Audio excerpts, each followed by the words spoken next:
Hello friends, क्या इस हफ्ते निफ्टी 500 पॉइंट चढ़ के ऑल टाइम हाई हिट करने जा रहा है? आइए समझ लेते हैं मार्केट इस हफ्ते किस प्रकार से कामकाज कर सकता है। मैं हूं निर्भय कामत और आप सबका मेरे इस चैनल मिस्टर मार्केट पे स्वागत है। तो सबसे पहले समझ लेते हैं पिछले वीक मैंने क्या कहा था। पिछले वीक हम लोग इस कैंडल के आसपास कहीं थे और उस टाइम पे ये न्यूज़ आया था कि डोनाल्ड ट्रंप साहब ने 100% टैरिफ अनाउंस कर दिया चाइना पे। मैंने आपको स्पेसिफिकली कहा था कि मैं एक्सपेक्ट नहीं कर रहा हूँ क्योंकि हमारे चार्ट्स कह रहे कि वो बुलिश है और मैं भी एक्सपेक्ट कर रहा हूँ कि मार्केट इस पर्टिकुलर ट्रेंड लाइन को ब्रेक करके अपसाइड में जाने के प्रोबेबिलिटीज बहुत ज़्यादा है। और स्पेसिफिकली कहा था कि इंपॉर्टेंट लेवल 25,448 का है, अगर इसको ब्रेक और सस्टेन कर दे तो हम definitely all time high hit करने जा रहे हैं। इस हफ्ते में प्राइस ने एग्जैक्टली वही किया। अगर आप देखेंगे तो प्रीवियस सिर्फ एक रेड कैंडल आया हुआ है पूरे हफ्ते में, बाकी आप पिछले 5 दिनों में 4 कैंडल्स जो है वो ग्रीन और वो भी स्ट्रॉन्ग बुलिश ग्रीन कैंडल्स आए हुए हैं। और न केवल 25,448 को प्राइस ने ब्रेक कर दिया और सस्टेन किया, बट उसके प्रीवियस रेजिस्टेंस 25,669 जो जून का हाई था उसको भी क्लोज करके उसके ऊपर प्राइस ने क्लोज कर दिया है। तो काफ़ी बुलिश सेटअप बन रहा है और इससे साफ जाहिर होता है कि आने वाले दिनों में हम एंटिसिपेट कर रहे हैं, इनफैक्ट हफ्ता 10 दिन के अंदर ही औपचारिकता रह गया कि 26,277 को हम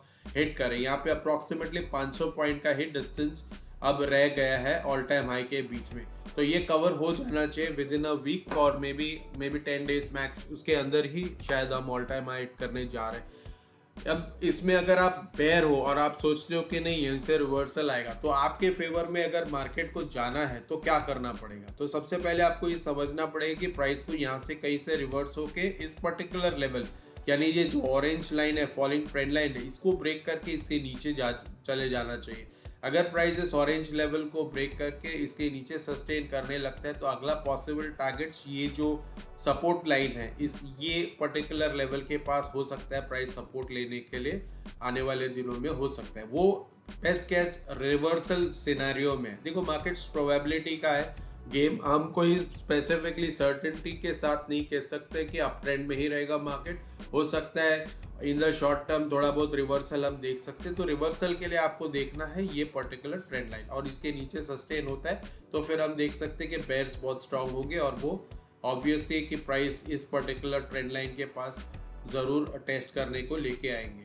तो ओवरऑल मार्केट जो है ये ट्रायंगल पैटर्न बनाया हुआ है और ये बुलिश संकेत है और मोस्ट लाइकली हम आने वाले दिनों में अपसाइड ही एक्सपेक्ट कर सकते हैं।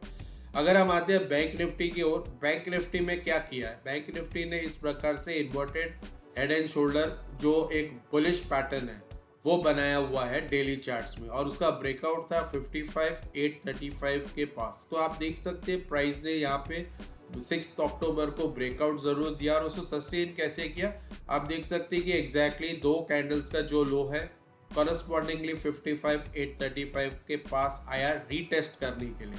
उसको ब्रेक नहीं कर पाया, रीटेस्ट किया, यहाँ पे संकेत मिल गए थे कि प्राइस ऑल टाइम हाई की तरफ जा रहा है। तो ऑल टाइम हाई का लेवल था 57,628 और कल के दिन आप देख सकते हैं प्राइस न केवल 57,628 को ब्रेक किया पर उसके ऊपर सस्टेन भी कर रहा है, क्लोज भी दिया है। अब आपको यहाँ पे समझना है कि ये जो लेंथ है बुलिश हेड एंड शोल्डर का, जो इन्वर्टेड हेड एंड शोल्डर का जो पैटर्न बनाया है तो उसका अप्रॉक्सीमेटली 2447 आ रहा है और हम यहाँ ब्रेकआउट लेवल से अगर करस्पॉन्डिंगली इतना डिस्टेंस मेजर करते हैं तो हमें टारगेट आ रहा है 58,169। So most likely next week हम इसको हिट करने जा रहे हैं और इसके बियॉन्ड भी जा रहे हैं। अगर प्राइस को रिवर्स करना है तो इस गैप को फिलअप करने के लिए हो सकता है प्राइस आए एक रिवर्सल ले, ये जो गैप यहाँ पे बना है इसको ज़रूर गैप फिलअप करने के लिए प्राइस आए और मैक्सिमम लेवल है कि अगले हफ्ते में अगर रिवर्सल आता है तो अराउंड 55,835 को रीटेस्ट करने के लिए प्राइस एक बार फिर से एंटिसिपेट हम कर सकते हैं कि ये लेवल को वो ब्रेक करने के लिए या उस लेवल को रीटेस्ट करने के लिए आए। बट इसकी प्रोबेबिलिटीज़ बहुत कम है। जिस हिसाब से ब्रेकआउट आया है उस हिसाब से तो हमें एंटिसिपेट मैं कर रहा हूँ कि मैं बुलिश हूँ और हायर हाइज ही एंटिसिपेट कर रहे हैं और आने वाले दिनों में हम बियॉन्ड 58,169 भी प्रोजेक्ट कर सकते हैं। अब आपके मन में सवाल होगा कि निफ्टी जो है वो काफ़ी बुलिश है, पुराना हाई पुराना रेजिस्टेंस को भी ब्रेक करके क्लोज कर रहा है।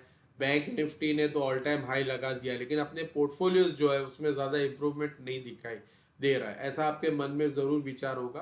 तो आपको ये समझना है कि सबसे पहले बैंक निफ्टी निफ्टी में ब्रेकआउट आता है, और एक बार ब्रेकआउट आने के बाद फिर मिड कैप्स और स्मॉल कैप्स में उसको फॉलो करते हैं, और उसके बाद उसमें ब्रेकआउट आता है। तो आपको थोड़ा पेशेंस रखना पड़ेगा, आपको डेफिनेटली उसमें भी ब्रेकआउट दिखाई देगा। आप सबसे इंपॉर्टेंट मिड कैप्स में लेवल है ये 13,537 का, अगर प्राइस इसको ब्रेक और सस्टेन कर दे तो हम एक बहुत बड़ा अपसाइड आने वाले दिनों में देख सकते हैं। इस हफ्ते हुआ क्या है, क्यों हमारा पोर्टफोलियोज में वो मूवमेंट नहीं दिखाई दे रहा है। यहाँ पे आप देख सकते हैं कि प्रीवियस रेजिस्टेंस है, प्राइस ने इस फॉलिंग ट्रेंड लाइन को जरूर ब्रेक कर दिया, लेकिन जो प्रीवियस रेजिस्टेंस है, प्रीवियस टॉप है 13,266, तो प्राइस ने एग्जैक्टली इसको रीटेस्ट किया, और रीटेस्ट करने के बाद वहीं से प्राइस रिवर्स होके नीचे की तरफ आया। आप देख सकते हैं रेड कैंडल यहाँ पे बना है, लेकिन इसके बावजूद हम एक्सपेक्ट कर रहे हैं कि प्राइस एक दफा 13,266 के ऊपर इस हफ्ते, अगर